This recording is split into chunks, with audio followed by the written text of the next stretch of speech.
So as parents, they're cultivating their kids' mindsets through their actions, their words, the way they react to situations, the way they communicate with one another, the way they communicate on the phone.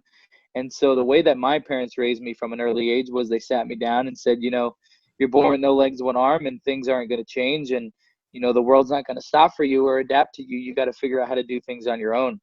And so, it's as parents, there's a question we can all self-reflect on is, are you doing too much for your kids? Or like that helicopter syndrome of being a parent, telling your kids that they're the best and they're amazing. And when in reality, they have to work for that title, right? You have to work to be the best. People they're not just the best, right? And so when they get into a sport or they get in the business and they're not the best, they're like, well, mommy and daddy told me I was the best. Like, why is this not real, right?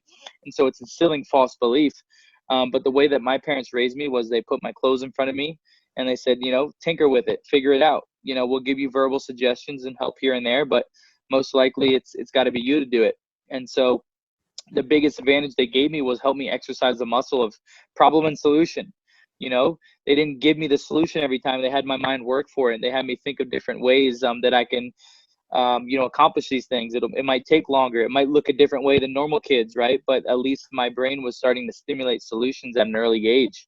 That was the same thing for feeding myself. Put me in my high chair and said, Nick, here, here's a spoon, here's some Cheerios, figure it out. And so the biggest advantage my parents gave me was they treated me normal, and they always encouraged me to get back up, and that things might take a little bit longer, Nick, and think you might not do it the traditional way, but there's always a way.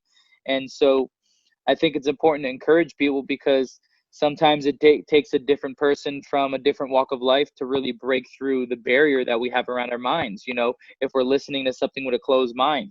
Also, it might take an outside person to put spotlight on something that you may think is a challenge when it's your greatest gift. You just don't see it because it's your life, right?